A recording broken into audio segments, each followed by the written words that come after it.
मैया होवे निज आरती कवि जन कीरति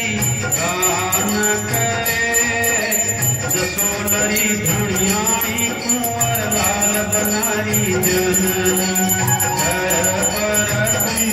कुम चरण धरे आराधे पधारो मैया होवे निज आरती आराधे पधारो मैया होवे निज आरती प्रगट जोत अवल हुई पूजा धन धन जग अवतार धरे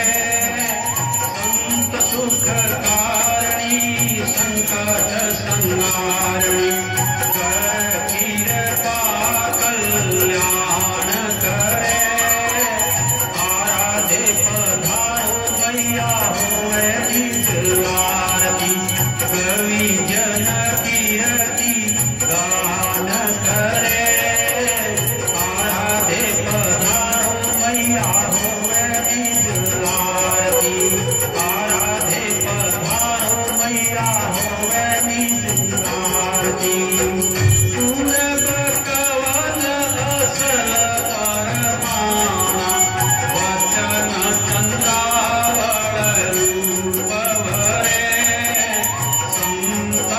शिरोमणि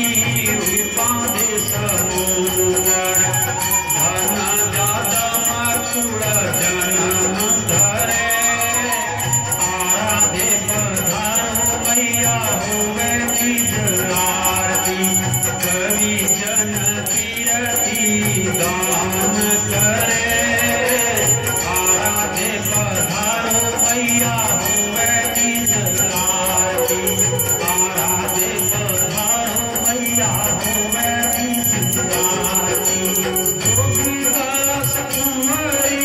पूजाणी जगत में स्वरूपों भटियाणी सा नाम सरे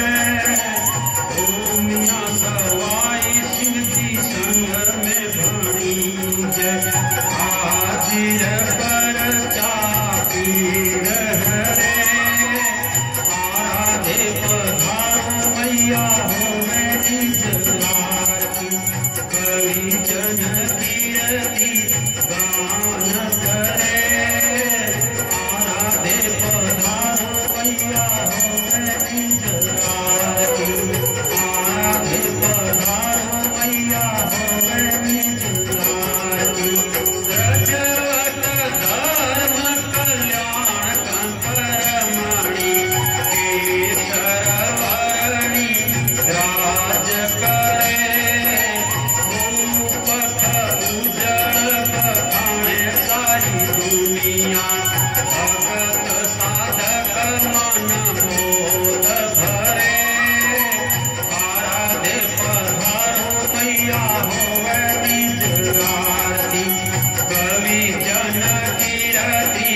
गान करे आराधे पधारो मैया होवे निज आरती आराधे पधारो मैया होवे निज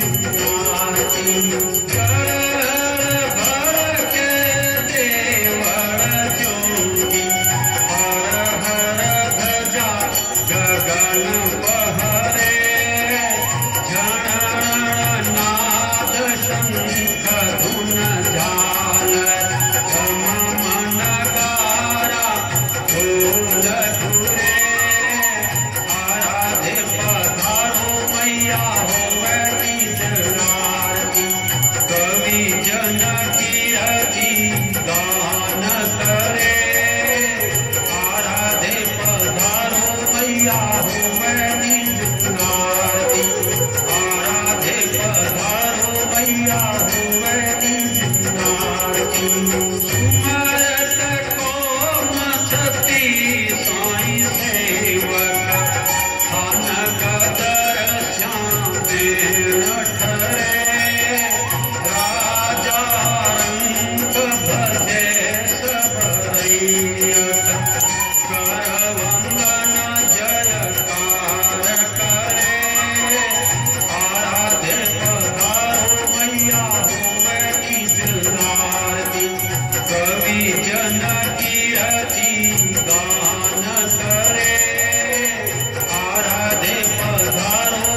मैया हो मैनी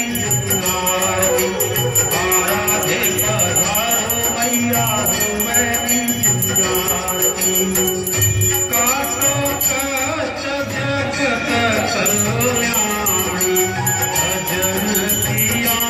भंडार भरे मेहर करो मां मोर्चा वाली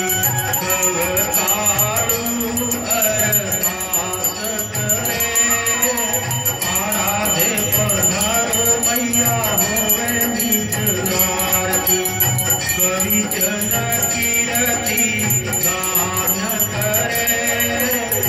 सोनरी धनियाणी कुंवर लाल मनारी जननी